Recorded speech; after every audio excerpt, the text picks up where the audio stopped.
When we look at finances and marriage, can really the two become one? That's a very good question. And I know what you're talking about with many couples watching, that's what they're going through right now. You hear a man say, I took a loan to pay school fees, yet my wife had money. Then you ask the wife says, no, but I was waiting for him to pay school fees. He's the father of those children. He should pay school fees. Couples rarely talk about the best case scenario or the worst case scenario when it comes to finances.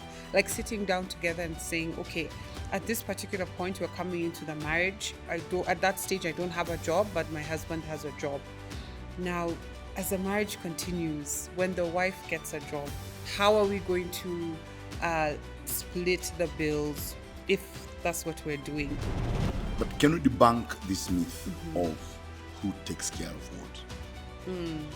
Let's debunk that myth, because that's one of the biggest myths. Society has made it in a way that it's the man who's expected to come and tell the wife, here's 100,000, go for shopping. Yes. A woman would rarely. That 10K, take it to Mount Olives like Jesus, split it into two, give thanks, let it multiply. So isn't that malice? Isn't that something else that's happening in that marriage? Talk to those ladies.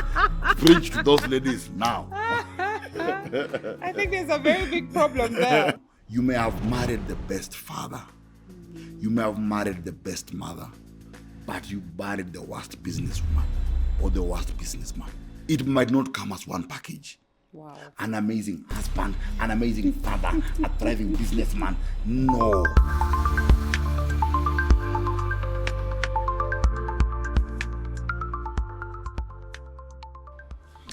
Hello. Hello, Mrs. Salamba. How are you today? Very fine. I'm very, very, very fine too. Thank you for asking. Yeah. Yes. It's always a good time and never a dull moment when we're together. So I'm excited about today's episode. I know last time we left it off at a very interesting place where we were discussing about finances, how we speak different money languages and how that can be conflict in a marriage. And looking at our journey, how we've tried to maneuver through the ups and the downs of learning each other and really respecting each other's, money flow. And we went into a very interesting conversation. We started talking about how two people who've entered into a marriage really want the best for the marriage. They want it to grow. They want it to flourish for the most part. Yeah. And then we started discussing about those few instances, hopefully they're very few, where one partner is just not able to get onto that bandwagon and support the other in the growth. Maybe one partner, and especially those instances where the wife is making more money than the husband. I was waiting for you to say it exactly the way it is. The way it was. Yes. Very hot topic. I don't know why men always get their feathers ruffled when we start talking about this. But so in those instances where, the woman is indeed bringing bread to the table, she's bringing in more for the family, but the husband is not in a place where he can elevate to a place where he can even, think to come up with a business, think to support her in somehow in being industrious and also growing to a place where he can also bring money to the table. I'm trying to be very diplomatic. It's not how you left it last time. You didn't leave it here last time. Yeah, we have to start on a very, sound level. So would you tell couples who are going through instances like this, like as a woman, you've poured everything that you could into that man, you've spoken all the right affirming speeches that you've been taught how to speak, you've brought yourself into a position where you're really trying to bring him up into a position he can also contribute to the family, but he just cannot. Is there hope for such a couple? I'm stuck at the place of you spoke all the right words, because I'm thinking more often than not, such couples, the right words are not normally there. They're not there. More often than not, those right words have gone. They left. Yeah. At year 2. Yeah. Because one of the most trickiest things, and you're saying this, of course, it's normally harder, I think, for men inside that situation because of how the fabric of society is. But when I think about the ladies who maybe have done everything that they can, and I think the exact thing was that, where do we, how do you tell a couple who, okay, fine, I'm doing it for the family, but there's someone else who just will not do it. Yeah. They will not try an extra. They will not move out. They will not move to look for money. They will not do all this. They'll just sit, and that is their career, is to sit. Yeah. You married an eyewitness. Yes. To the success. Yes, they don't want to push, they don't want to try. That's a very, very, very dicey and a very tricky marriage. Because you realize, because remember we marry potential. Then you realize that the potential never came. Yeah. It's one of the most disheartening things any couple can go through. Because you begin now to question the quality of dreams that you have. You begin to question the reality of the life you wanted to have with this particular person. Now, this is normally harder for men, because men, when this happens to men, not actually harder to men. I think it's hard both ways. But I think for men, it's a bit tricky because you'll hear a lady really complaining. You'll hear saying, I'm the one paying school fees. I'm the one paying the rent. I'm the one paying for water. I'm the one doing this. I'm the one servicing the car. I'm the one doing 1, 2, 3, 4. This guy does absolutely nothing. The question I normally ask is that, has this man tried his level best? So it's different. It's a different scenario when the man is actually going out there and trying to put his best foot forward. Yes. Trying to come up with the business ideas, coming out of the house, not sleeping on the couch the whole day or just being on video games. I don't know if there are men who still live Yeah, those who still love that. married and are still Yes. on the couch the full 24 hours of the day while the wife goes out and brings the bacon home.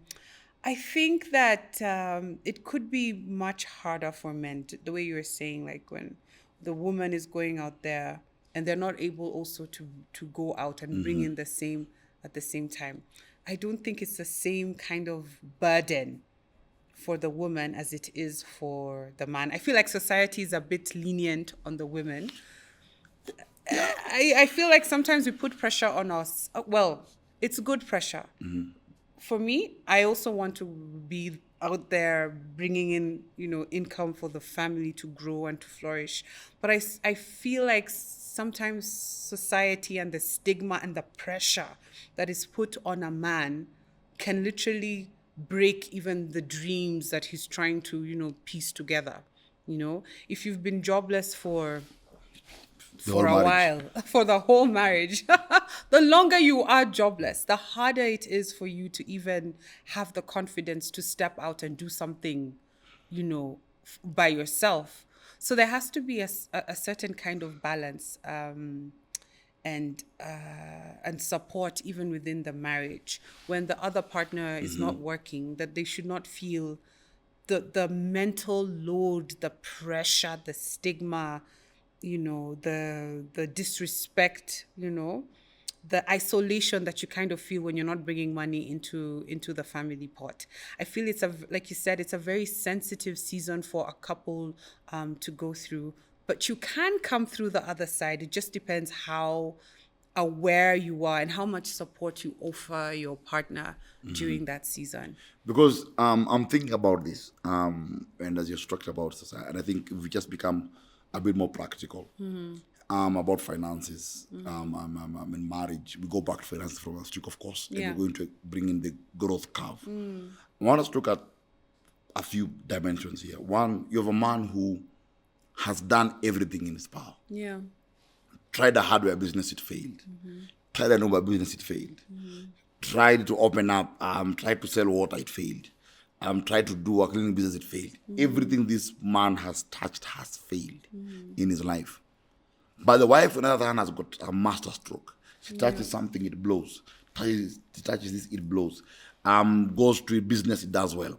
Does the business well, puts this man there, the business fails. The women know of that, by the way. They'll say, is this man cast? She tries something, puts him there. That's It's a strong word. Put a guy somewhere. You work, build a business, put him there. He touches it, it goes. I've met women who say, by the way, my husband, if he touches this thing, it'll fall. I can't let him near it. The history I have. So now, where I'm looking for a good one, where is grace and mercy for this man who has done everything in his power? Now we have to go back a few steps. And I think the critical question I'll ask any woman is, number one, has he tried? And I think at the end of the day, you have to sit down and accept something. And this is the thing we never talk about when you're getting married. We never talk about how much favor does a person possess. It's a tricky question, but I'm going a spiritual angle. Yeah. Because at times you marry a person who actually has not broken particular barriers in their life at all.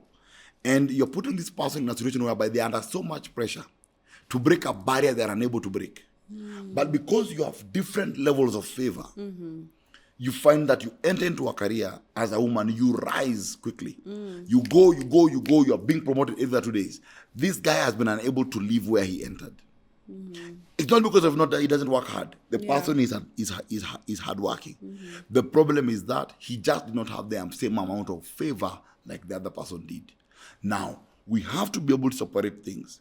In a marriage, separate that. A person who is deadbeat, sits in the morning, the only thing they know is, as you said last week, the gift is themselves. Yeah. I am here. They're human beings. That is all they specialize in being. Just being, yes. You just want to be. That's very something to do. Yeah. So you've got this thing that breathes in the house. Yeah. But there is no way this person is moving beyond where they're moving to. Now, the hardest issue in a marriage is to still respect a person and look at their level of effort. Now, the flip side of this, I'll talk about men for a minute, about women in this state in a minute. But I'm thinking about something that, okay, so we began, our kids maybe are going to public school because I'm earning X amount of money. I try business, it fails. Try business, 5 years, 6 years. You're in employment. Maybe you're rising every year. Yeah. You think, let's take the kids to a private school now. We can afford. We or I? No, that's the problem. That's the problem. That's where the the rubber comes. meets the road. Yes. Yeah. Because this particular lady will believe that we should take the kids. And this man has tried everything he can to his limit. Where does this person get grace in a marriage? Because this is the problem that is making a lot of men and women fight. Yeah. It's a tricky one. But I feel like in the marriage, if one partner, you can logically see that one partner is trying, and there's a process of accountability within that trying, There's a planning that involves both parties. There's an understanding between the two people that the season that my partner is in or that I am in is not permanent. This is temporary, and this is something that if you support me, then I'm able to come out of faster. But that is the assumption. We're assuming it's temporary. Seasons change. I don't think that... The people have been jobless for 18 years of marriage. 18 years. Married for 18 years. No job for 18 years. Yeah. So there's that aspect of it being for the whole marriage. The breakthrough did not break. The breakthrough did not come through. How can that marriage survive? It never really came. I'm saying this because, as I said once in one of the episodes, that one of my biggest fears when we got married was that, what if this breakthrough does not come? What if it takes longer or it appears longer? What if it comes? Remember the movie in Pursuit of Happiness? Yeah. It comes later. What if it comes later? Yeah. What if it didn't take And your partner did not have the patience or the resilience to wait that long for the season to change. Because remember, for us, it was 7 years. Almost 7 years of mouth. Yeah. Running battles with the landlord, running battles with water, running battles with electricity, running battles with school fees. It was tough. 7 years of running battles. Yeah. That's a long time in a marriage. That is a long time. Yeah. So then, how do we press on in those seasons where the money is not flowing in as it should, right? First, it's not flowing in as it should, or maybe one partner is bringing in more money than the other. But why would one partner feel resentment towards the other if the other is trying their level best? You know, you've been in the process together, you've planned the businesses together, you've pitched into you've funded the pitch. And he's been, or she has been, transparent with that process. I don't see why there should be conflict when it comes to finances in that scenario, because the process has been transparent and both of you have been working together to bring one partner out of the woods into a place where they're also able to contribute to the funding of the marriage. Why should there still be conflict? That's a very good question. That's why we are here. No, I'm thinking about it because I'm trying to wrap my head around it, because I'm trying to go to various case scenarios, and I'm trying to think about. Is it a power thing? Is it? I don't know. I think it's how does it make me feel? I can say maybe as a man, how do I feel? How do I feel maybe when I walk into a supermarket and I've got money in my pocket? I know whatever it is you're going to buy, my card will deal with it. I'm not even concerned about it. If I look at my mood such days, I'm not even stressed. I'm happy at the supermarket. Yeah. I am stressed in the supermarket. The day I go to the supermarket, I'm like, okay. She took another one. She took another one. Now who's paying for this? Now who's paying for this? And I realize that in those moments, it's the feeling. And I think the biggest thing that kills couples is the feeling. Is the feeling that in that moment, you feel maybe powerless. In that moment, maybe you feel as though you are not able to do anything, you know. I've seen in marriages, I've seen a time when maybe a man is earning and the wife says, I also want to earn money that I'm able to pull my weight. Yeah. But again, you see, when the time comes to pull the weight, there's another feeling as well. Why am I pulling weight again? You should be pulling weight. So this. It also depends on how that partner was treated. We talked about last week, yeah? Yeah, when the money was not there. Because, you know, as the seasons change, you kind of hinge on your experience from before. So if before I did not have the finances, I was not able to contribute, and you treated me horrible.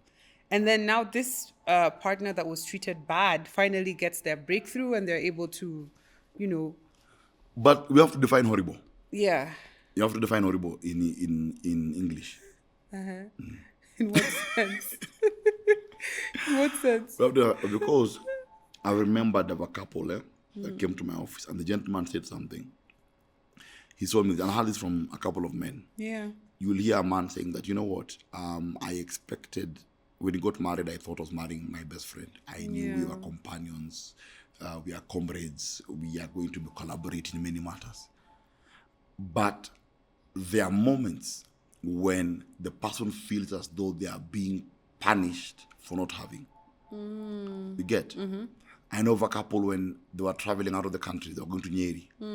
And the guy was to buy, the wife told him to go buy a car seat for the car. And the guy didn't have money for the car seat at all. The wife had millions in her account. Millions, she's a serious business lady.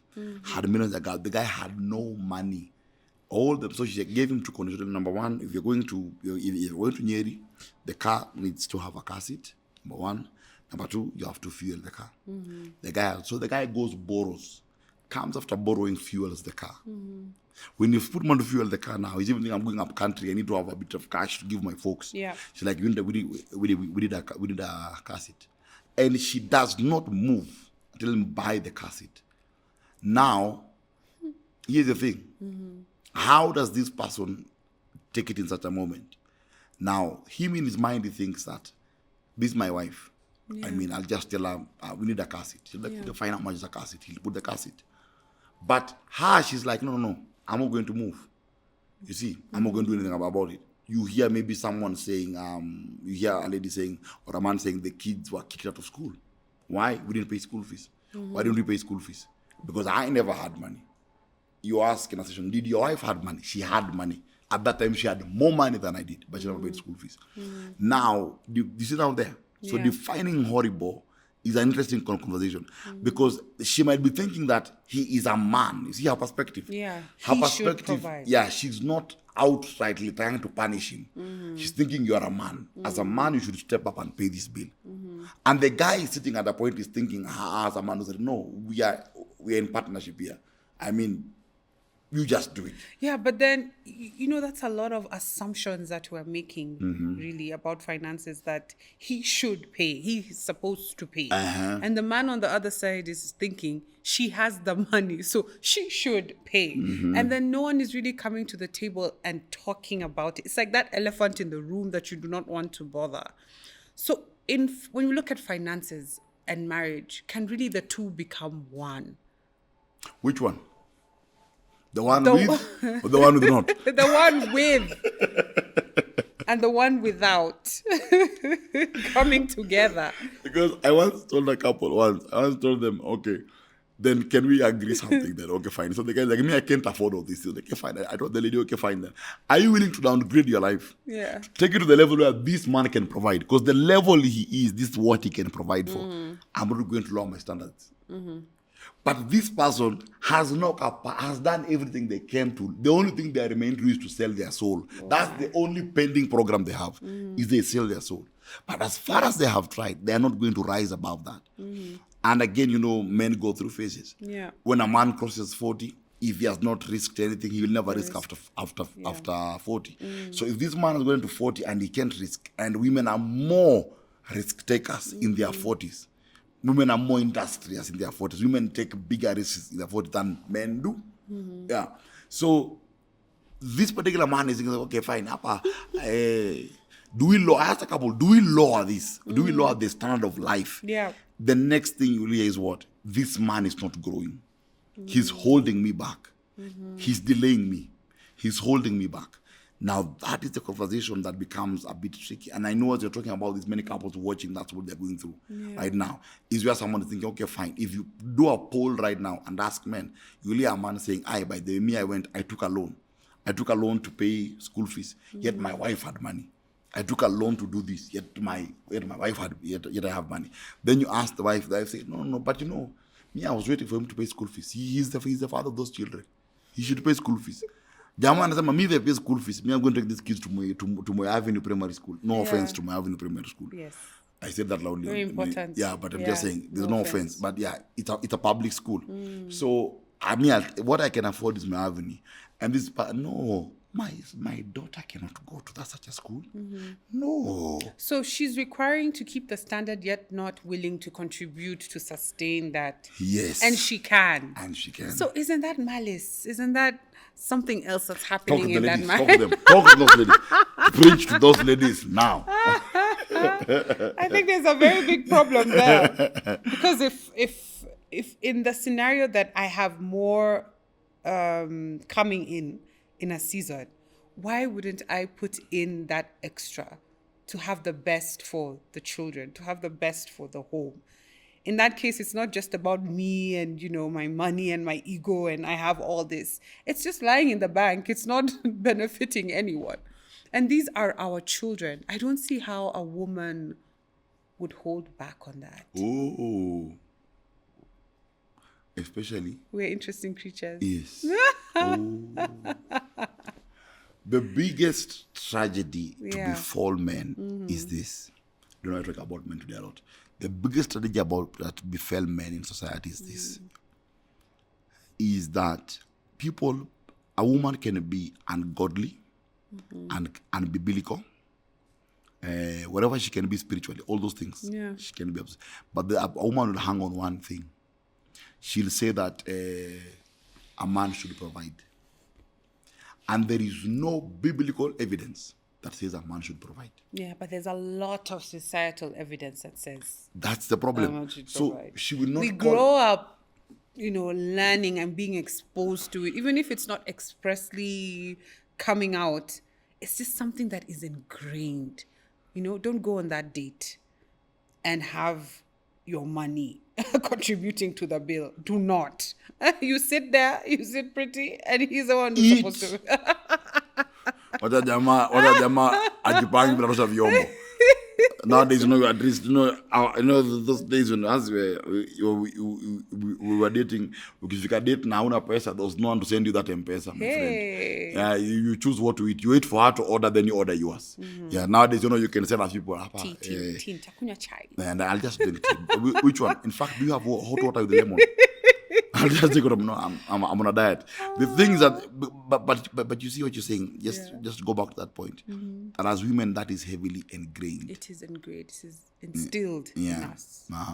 Because it becomes another crisis when a woman, even who has made money or makes money, marries a man who does not have money. Initially, when the marriage starts, because you talked about seasons, when the marriage starts, for that season, she's okay. We will drive. We will use my car, though I'm calling it our car. Yeah. We will. I'll pay the bills. I'll do what. But what I've come to learn, and I saw this in our marriage. I thank God we never got there. Is there's always a runway. Yeah, grace period. There's always a runway. And find this lady who married a man and said, I don't care if he has money or no money.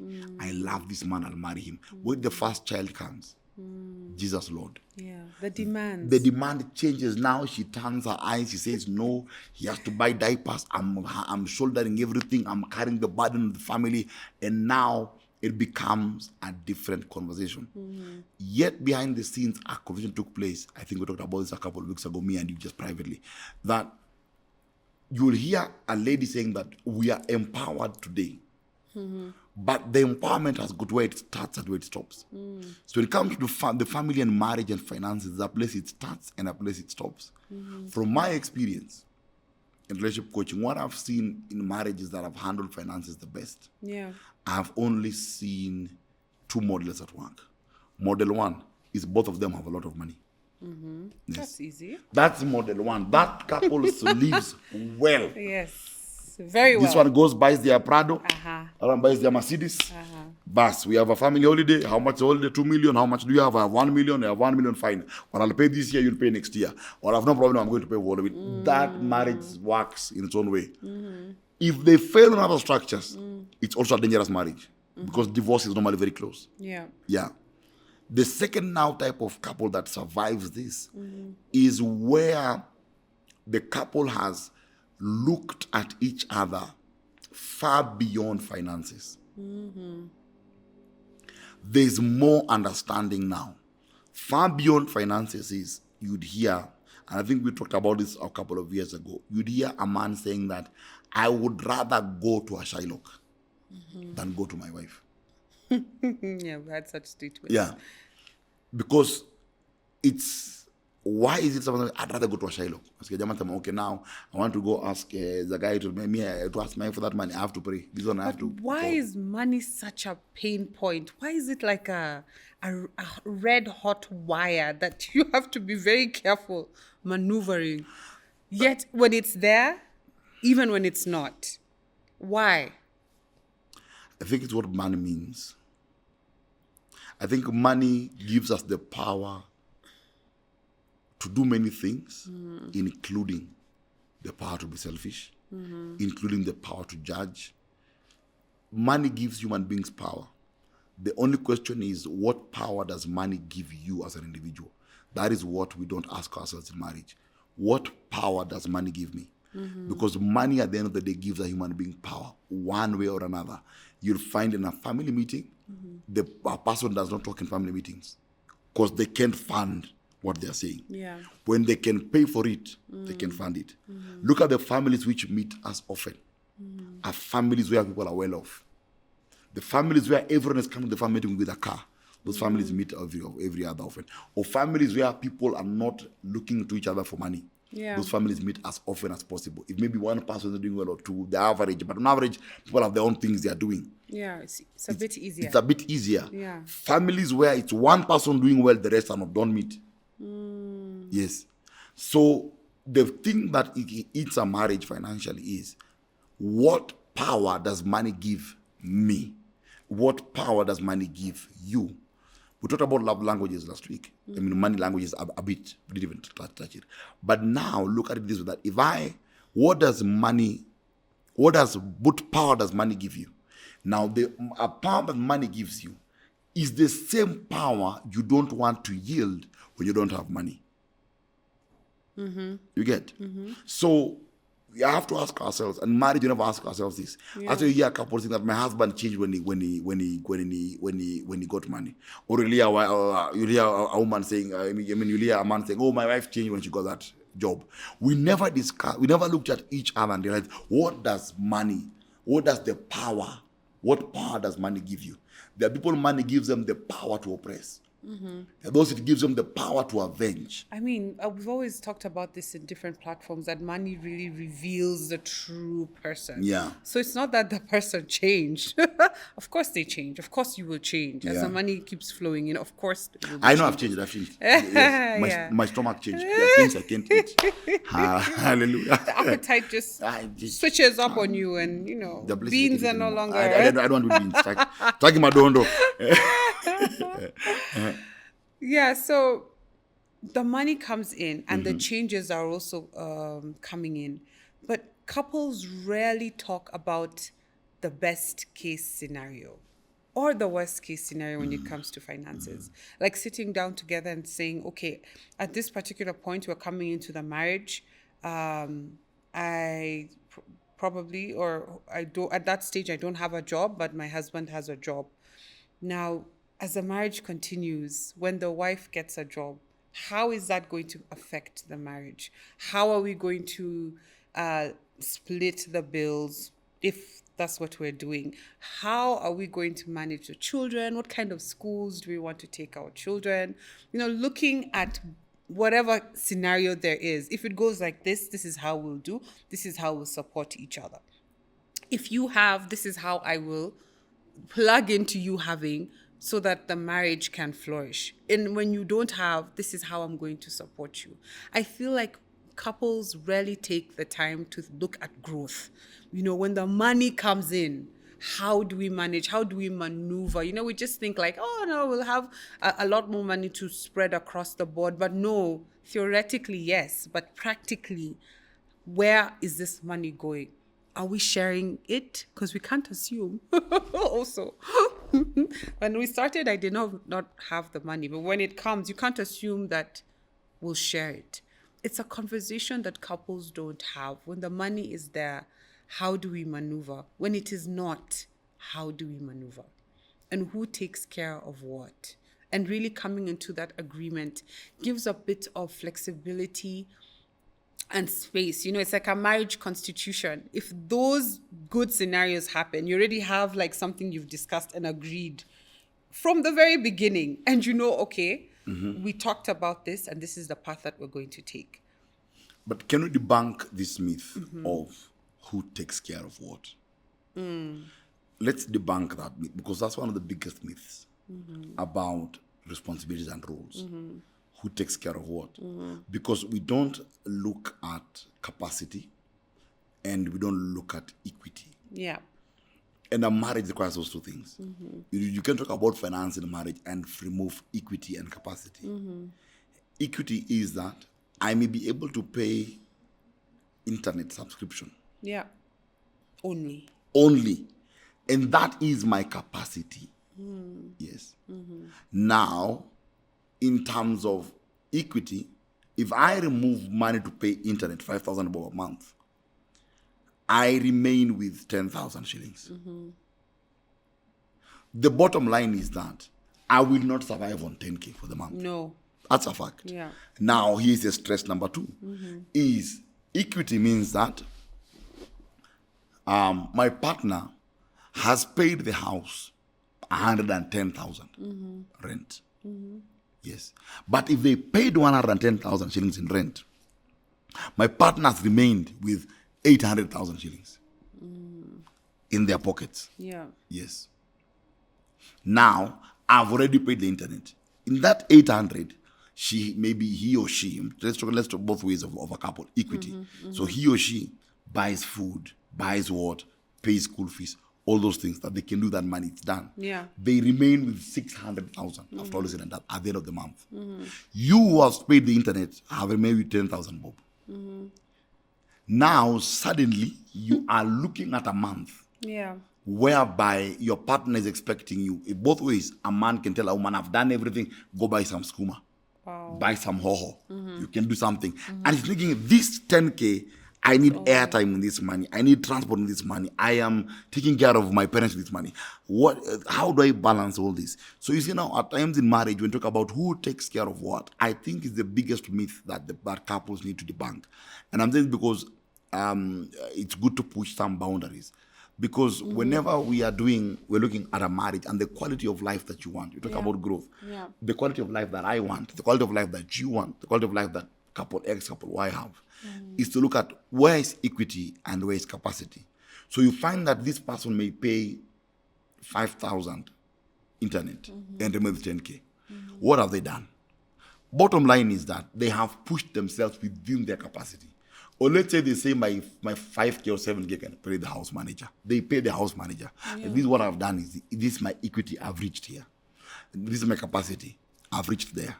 But within my capacity, after I spend this, because I want to contribute to the progress of the family, I remain in a place where I have nothing. So does this person normally have now? Equity is what? Equity is the person looking and saying, listen, we are together here. I have 600,000. Yes, you've been with 10K. I don't see the reason why you should have torn shoes. That's the reason why you should do this. Listen, out of all this, here is 50,000. Or here is 100,000. Go buy yourself a good phone. Go buy yourself a shoe. Go buy yourself a shirt. Now, here's the funny thing in marriage. Is that this equity I'm talking about, society has made it in a way that it's the man who's expected to come and tell the wife, here's 100,000, go for shopping. Yes. A woman would rarely. Rarely. Rarely. My friend, that 10K, take it to Mount Olives like Jesus, split it into two, give thanks, let it multiply, create 12 baskets full. Whatever you will do that money, multiply it, pay for it. It is done. And you see, she might even look and say, no. I've seen ladies saying even the power, the pastor doesn't pay. Yeah, but I asked, do you have the money for power? I lady going to I mean, you are a person doing well. Why are the kids at home? At the guys, why are the kids at home? Yeah.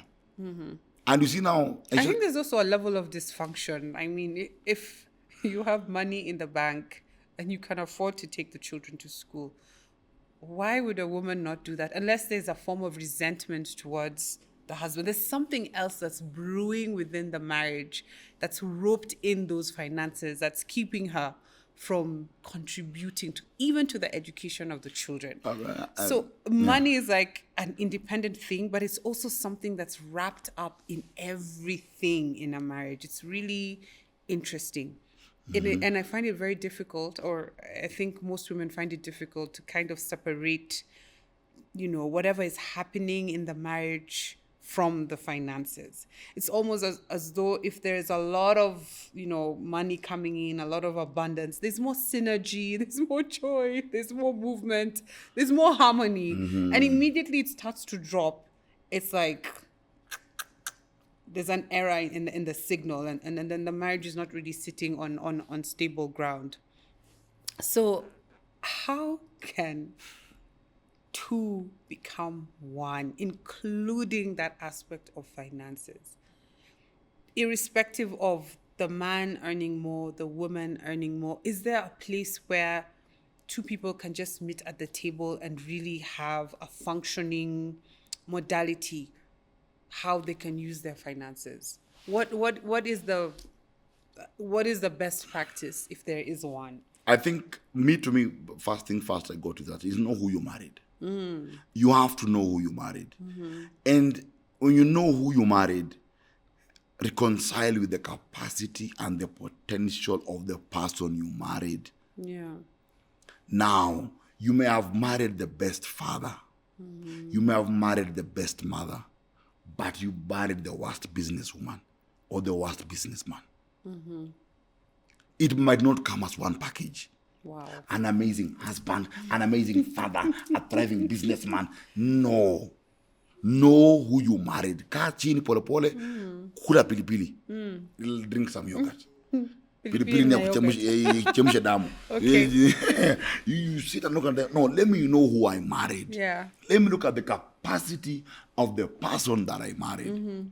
Number one. Number two, I have to ask a second question, which is that, is this as good as it gets? We've talked about growth when the money is a lot or not there. But is this as good as it gets? Now, the biggest fear I know as a man is when I look at you and tell you, by the way, this is as good as it gets. Yeah, I can't push beyond this point. But even though you put me on a motorbike, I can't. I have done everything I can. Because also remember that, as I said, know who you married. At times, you also assume you married children. But you married adults. And you married a person who has gone out there, tried the grind, and it failed. They literally failed. They have failed so many times. You have never failed as many times as they have failed. You don't know what they go through. Yeah. You don't know how they are tortured in their sleep of how much they have failed. You don't know. But because they have tried, no, go try again. No, you do something else. Go. End of yeke. Do whatever you can, you know. And the person thinks, I have been hit so many times. I have been ashamed so many times.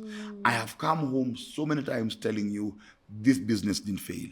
Get for me a loan. Get for me another loan. Get for me another loan. And honestly, I am too embarrassed to come back. I cannot face you. And many a times, the people that we put under pressure. And like, no, honestly, let me look at you and say, okay, let me have a discussion. Like, someone say, no, I'm actually done. Because life has beaten them so much, they are down. Now we go back to the marriage. Did I marry your potential to make wealth?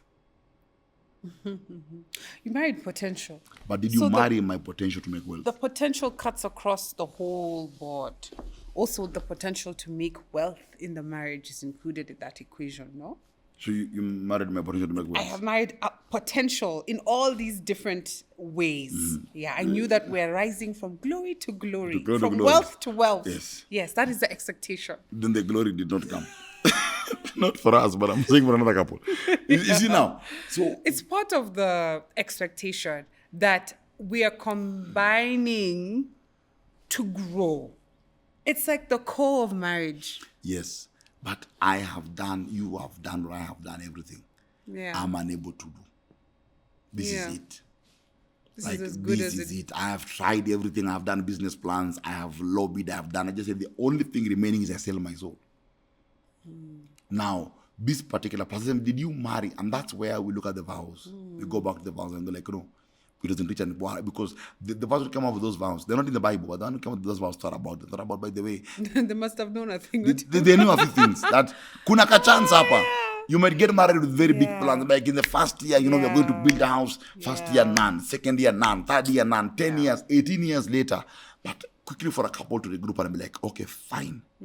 Let's come back to the table. It's been 5 years. We are not making it. I'm not saying we won't. But this is where we are right now. Do you still have it in you to push? Do you still have it in you to try? Because what happens opposite. There are men who go out there and they really push and they grow quickly and they leave their wives behind. The only difference, and you hear a woman saying, you know, everything, my husband is the one who fuels the car, who does what, and you see even the lady is stranded. She doesn't have a job and have income, and the guy dictates everything. I've seen men who have literally bullied their wives to the limit. The car has a car track. I know where you are, who you're with, all those things. I think that's a form of abuse. That's not really you see, growth in that sense. That's not growth. But the person who went and now decided if I keep my wife tame, then she will never leave me. Yeah. So if you look at as a couple, you asked me, let me answer the question. Number one, I have to know who I married. And I have to go back to the person I married and tell myself, listen, we are now 45. Sweetheart, you have tried. Do you think you have it in you now? Just be honest. I don't want to judge or anything. We signed up for this together. God has favored me more. That's what we forget. That God just favored one more than the other. Yeah. But did God favor you more than me, yet he knew we'll have children together? No. It just means that you are the door to the wealth in the family. Yeah. It's as simple as that. So the problem is that now I start looking at you like you're a leper. No. So again, I know who I am. Number two, is this as good as it gets? So now, as a man or as a woman, you reconcile. Fine, the kids are going to go to Brook House. I can afford Brook House. I'll pay for Brook House. Yeah. Imeisha. Now, usemi na kiburi, unasema, but this sweetheart, me, I'm thinking I can afford it. Yeah, God has blessed me, has opened up a door. And we agreed we are going to have the best life for our children. And I am the door God has used to bless the children to have a good education. Yeah, I love how you're breaking it down. I'm trying to be sober. Yeah, you're trying to be very sober.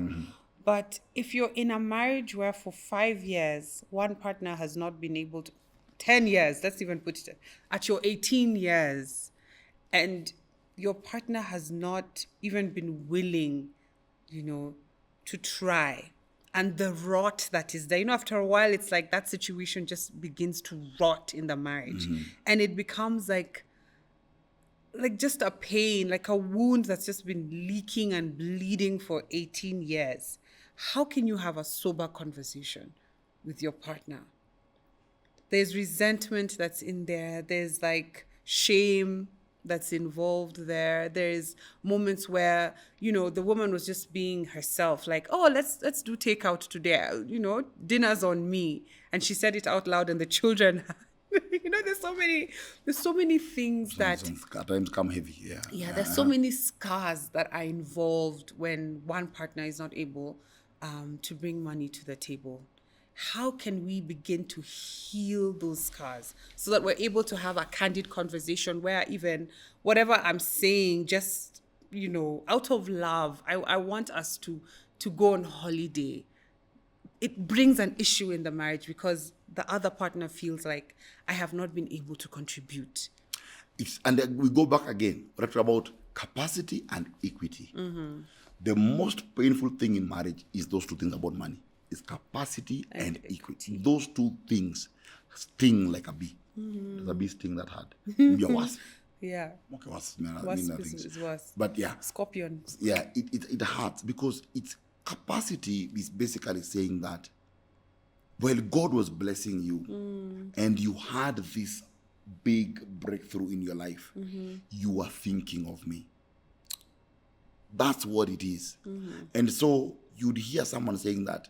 For example, a couple saying, we are going for holiday. And this person would think, you want to go spend 1 million on holiday. You get? I have a torn shoe. I have taken maybe loans to try build a business that did not grow. Yeah. I didn't take loans to go and take women to Jamaica. I took this to try build. I was doing it because initially, remember, at the beginning of the marriage, 10 years, more often than not, people are working for the marriage. Yeah. After 10 years, because of the pain and frustration, they begin to work for themselves. This is a side note. Yeah. 10 years, they're working for the marriage. 10 years, they have energy. They have energy, hope. And they're saying, we are a team. Yeah. We are a team. Yeah. Then someone gets led on along the way. Now, the prayer for this woman becomes, I need to have my own money. God bless me. I should never ask the man for a shilling again. This man maybe is saying in the marriage, God bless me. If I get money, I'll never ask the man for money again in my life. I'll never ask for money. These are prayers that couples are actually making. And at times you wonder why God doesn't answer these questions. These prayers. At times you wonder why. But God knows very well, knows that if I give you this answer, this marriage will not stand. You'll kill the children. Yeah. And there's a generation that I need to secure with these children. But it comes out, I'm praying. God give me, and many people pray that prayer. I just want my own money. I just want my own money. Why? Yeah. It's because there was no equity. There was no equity. There was no equity because this person was, as I say, this person is wearing a torn shoe. Yeah. This person is whatever they're suffering. They feel they're suffering and they feel their partners have a lot of financial wealth or financial strength. There was never equity. So now if there was never equity, where does the marriage begin to heal? The marriage begins to heal from a discussion of equity, which is this, which is that are there times in the marriage you have felt over the years that I have treated you wrongly or badly when I had money. And I'm saying that we may heal. Maybe there are things I don't see and I want us to heal. And the person says, yeah, there's a time you did this, a time you did this. And you look at it from their shoes and understand. This woman understands that this man used to leave the house. Leave me with 400 bob. And he goes. Yeah. I ask him, I want money to go to the salon. He says, I left money. 400 bob can't do anything. No. Yeah. But that's what I left on the fridge. I know of a relative used to leave money on the fridge and go. Yeah. 400 bob. Jamaa ameenda. For how long? Yeah. Anaeka kila siku akiendanga. Every day. So she must, when the guy comes, there's no meat. He's angry. Upset. Yeah. I do everything. I pay. You can't even buy meat. But you left 200 bob. What can I do? You're supposed to pray and multiply. Multiply it. Lord, multiply this again. Thank you, Lord. You lifted up the money and give thanks. No. So you see, that's the thing that hurts many couples, is the equity. And the equity is where you begin to realize who the money belongs to.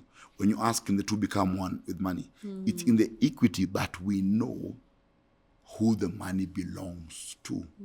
That is where the gap Whether comes. it belongs to an individual or it belongs to the marriage. That is where it becomes a problem. Yeah. So now you'll find that no, I'm not going to give you 100,000, because if I give you 100,000, you're going to give to your mom, and I don't like your mom. Hey. Imeisha. Wow. So this person will ngangana with their 3,000, try to extend it as they can. So this time they are paying internet 5k, remains 10k. But now they have to borrow another 5k to survive. The 5k increased in interest. Now the internet they have to pay, they don't even It's pay. a financial mess. Yeah. So the equity is where we fight. Equity is where the problem is. Equity is when one person sits and thinks, I'm suffering here, yet my partner can help. Equity doesn't come in because one person has more money than the other.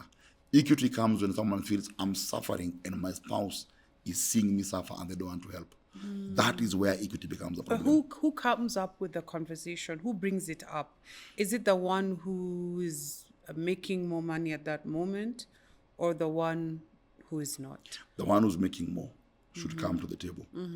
Because they have the power. Money gives you power. They have the power at that point to be like, okay, let's talk about financial scars. Have I hurt you financially in this marriage? You know, as a man asked the wife, do you feel as though I've undermined you because you never brought money to the table? Do you feel as though I have disrespected you? What do you feel about this time we've been together? The things I told you, as you said, I told you to take care of 1, 2, 3, 4. Have you been okay with that? They don't tell me I take care of everything. I take care of school fees, I take care of this, and my husband earns 4 times more than what I earn. You see, but I asked them, what was the conversation? You know, and that is an aggrieving thing, because she feels that he has a lot of money, but he wants her to spend. The point she has nothing, because if she has nothing, she won't go out. You get? So twisted. So it's so twisted. So it's good to look at. That's why you have to go back to, who did I marry? What kind of partner do I have? If I take away the money and everything, do I have a loyal partner? Do I have a partner who is loving? Number 2, if this is as good as it gets, if we both lose everything, let's say right now I'm the one who's high flying and we lose everything, will my marriage still stand? Yes. Do I think also my partner is with me because I've got money? Then the third thing I need to ask myself is, what does empowerment mean to my partner? Does empowerment mean to my partner starting for them a business? Also, because maybe that's not what they need at that particular moment. Maybe they need to go to school. Maybe they need a holiday to just reset. And then come back with the actual business plan, the actual business pitch. What does your partner need? Like, you know, we often assume that we know what is needed. You know, we both need to be bringing things, money onto the table. Here is some money, go and start a business. Maybe that's not what they need. Maybe they need an ear. They need someone to listen to their life journey, their life financial journey, so that you can unpack things and look at dysfunctions. And because sometimes I feel like we throw money at problems and they never go away. You know, sometimes it's not that you just need money to make another business. Sometimes you need to look a little bit deeper. Why am I not able to make these plans work? What is happening behind the scenes? Am I mismanaging? Am I not having the right team? Is there something spiritual happening? What is really the force? Or maybe I just don't have the favor, like you said, to be in business. And we don't want to look at those things. Yeah, because we assume that the other person should be working hard. They should. Yeah. As they should. As they should, yeah. And they are working hard, but it's Yeah. just not yielding fruit, and they can't go beyond there. And if you look at where you are, it's basically the favor of God. That's why I'm saying extending grace in marriage is Yeah. important, because it's the favor of God that has helped you get to where you are. So you extend grace to the other person. Now, the thing that couples also fail to do is to build the marriage on other areas. It's not all about the finances. Yeah, when you build the marriage on other areas, I mean, let's be honest. You can give, I can give you money. Let's say I give you money, I give you $500,000 or whatever. Then on my birthday, you choose to buy me something worth $500,000. In the strictest of things, I'd look at it and think about it and say, but it's $500,000 that I gave you. Yeah. Yeah. But no. I think about this, that even the $500,000 I gave you, you were thinking of me in it. That's what couples fail to see. That actually yes, it is your money. But the person, what you did for them is you empowered them to express love to you. I think we've had this conversation before, where the man felt disrespected because the woman spent, was it 10,000 shillings to buy a pair of shoes? Buy a pair of shoes. So what is the right way to do it? If I spend it all on you, there's also an issue. No. You have to go back again I'm going back to equity. Yeah. You go back to equity as well. This man, the wife bought him a pair of shoes for 10,000 shillings, but the wife wasn't giving him any money. No. She leaves in the morning, she has paid everything, she goes. Yeah, she pays whatever she can pay, she goes. Aunge, she leaves him maybe trying to buy a newspaper. She thinks she thinks I've done everything. They motivate him by buying him a shoe. No. Because to where the man is sitting, thinking, this is not respect. You are trying to show me how much money you have. But in the process, and why? Because in the equity is that when he has 1,000 bob, she has $500,000. You see? Yeah. Yes. When they enter the supermarket, he has 1,000 shillings. She has got $500,000. Him is thinking, this one must stretch. It must stretch. It means of the lady went to buy a car with the husband, and the guy is thinking the maximum he has is 600K. That is the car he can buy. And she's walking towards cars worth 3 million. He is dying in the shop. He's literally dying. Yeah. He's thinking now who's buying the car. Yeah. Yet she would have told him, we are going to buy a car. I've got 3 million. Here's 3 million. Let's go look for a car together. When he enters there, he feels there's a level of control. He feels he can make a decision. Remember, money is very strange. Because money to a man is respect and money to a woman is security. Yeah. And one thing that is always in a marriage is that you find that a man will be quiet when the wife is paying all the bills. But if he's not having to make a decision, he feels disrespected. So he coils. The lady, on the other hand, if she has clashed with the man, like, no, we are doing 1, 2, 3, 4. Here's the money. You go do it. You handle this matter. You handle it. Yeah, what has happened? She's secure, I'll deal with this matter, but also the man is respect. There's been a balance. It's been covered in a way. So the biggest issue, as I've said, is that equity thing that couples don't look at. What is the equity here? What is equity? Equity is that my wife has to borrow money from her friends to get transport to go to work. Yet I'm driving a big car. It doesn't make sense. It doesn't. Yeah, or my spouse has to have to Fuliza. Yet I have money in the account. If I know my partner is for the marriage, and I know if I give my partner 50,000 every month, it will not kill my partner. No. It won't even kill me. I actually blow 50,000 without thinking. So I can give you 50,000. I just say, no, this one I'm just blessing you, my wife or my husband. Use it for your own things. But I know you won't go use it on you want to go drink the money, you want to use it with other people, you use it on me. So this only works also if the marriage is working. Yes. The other areas of the marriage are working. To be working. This is the best case scenario, and I feel like we often focus on that best case scenario. That a lot of marriages, they are really struggling with the practical, things that are just not working well, and they're always impacting and pushing upon the finances. So really, is there a way we can come into the same page? financially. There has to be a lot of vulnerability. The older the marriage, the harder it is. The young couples who are watching this, it's good to just have a discussion very early. And be like, what if this is as good as it gets? What if all through our marriage is what I'm going to earn and you're going to earn this much, and we get children and we move, blah, blah. Are you okay with it? And if you know the partner you married, it's okay. You never know. You never know. And I say this because it's the wisdom of old. You never know. You may be giving your partner 50,000 every month, but you never know. They may be saving this money. And one time things go off and they remove that money, but then the 50K used to give me, it's 5 million. And you never knew it. So it's investing in each other. Holding all things constant. Holding all things constant. But having respected them through giving them that 50. As I'm saying, the marriage must be in a good place. That's why for the young couples, it's easier. Yeah. For the older couples who have been married for longer, it's good to now go to the place of healing. Yes. To talk about broken dreams, to talk about the failed businesses, and sit in each other's shoes. Yeah. Let the person say, I felt this way. And you find 90% of couples that you find are not sexually intimate, are not talking together, are not laughing together, cannot go on holiday together. If you look at it, money is the problem.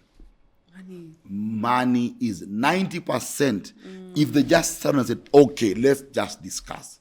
You hear the woman saying, me, I feel you disrespect me. You need that because I don't have money. This is what I feel. And they were, oh, I'm sorry. What can I do? I mean, you live here. Yes, you've done shopping, but I need some money just to go meet with my friends. Yeah. I have to go call my aunt. I need my miscellaneous to do my miscellaneous things. Yes. They're meant to be miscellaneous. Yes. Yeah. So, or talking to the man, like the man says, no, actually, when you've had money, this is how you've treated me over the years. And I didn't like it. And it made me resent you. It made me feel as though you're not on my team, that you didn't care about me. So it's an older couple has to do a lot of healing. Healing doesn't mean that I open my bank account, I give you all the money that is there. No. Healing means that you have failed a couple of times. Yeah. I have trauma. But the best I can do is, I can't give you 2 million. No. But what I can do from what I make, can I just be giving you even 70,000 a month? I can't take the 2 million now. I have too many scars I have not healed from. Yeah. And we have lost so much money along the way. Loans maybe I'm still paying for. It still hurts. Yeah. But still, I'm seeing where you are right now. Yeah. And you didn't intentionally want to lose the money. Yeah, I believe that there's a level of transparency that's needed when couples are dealing with finances. Transparency, accountability, and just being honest. Right from the beginning. There are those couples who don't even know how much their partner makes. So there's certain demands that are coming into the marriage that cannot be sustained, because you don't even know how much your partner is earning. So there's also a lot of dysfunctions, a lot of traumas that are hidden in finances that we as individuals just have to face, just have to look at money objectively and ask ourselves, why do I interact with money like this? Why do I feel pain when I have to pay for the groceries? Why do I fear when even 5,000 comes out of my 5 million? There's those ones who have so much, yet even removing that, it's a dysfunction. So it's asking ourselves those difficult questions. How do I interact with money? And what is my motivation? What is my money language? How does it make me feel? How do I see money? It's like answering those questions as an individual, and then now coming to the table and trying to understand also how your partner looks at money and engages with it. And then both of you can come up with an understanding, knowing each other's experiences, each other's traumas, why they interact with money the way they do. And that can kind of help, open up the door to discussing even deeper how to share it in the marriage. Yeah, because you said, with money gives you power. Yeah. You have to define the power that money gives you. And many times we don't think what power it gives us and what power we lose when you don't have it. And when you lose that power when you don't have money, you'll always feel as though your partner is exercising a power Over you. to tie or to subdue your power. That's always a problem. So not always, but there are many facets to this. I think we have not even exhausted it a lot today. I think there are other parts to unpack next week, but I think it's a healthy place to stop. I think to look at just where, as you said, let's discuss this trauma. So how does money make me feel? Why do I feel this? Remember that joke? I've got this pain, this empty feeling.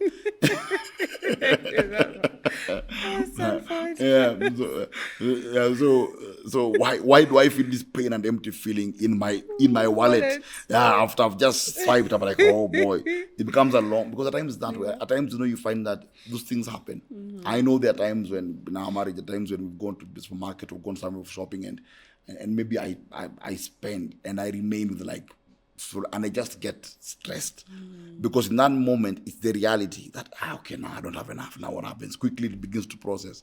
So why do we feel that way? Why do we feel that also that my partner is that understanding I have of marriage, that my partner should meet me at the table. She's my partner, she's my friend. I think also that's a discussion, or that's the thing that now men get caught out also, is to assume that my wife is my friend, even her money is my friend. And you see, I'm not my friend. It's different. It's a separation apple. Then what if it's as good as it gets?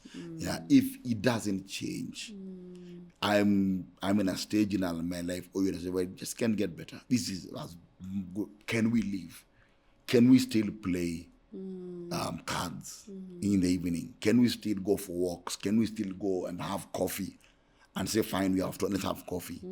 Does the quality of life we live financially determine the quality of marriage we have?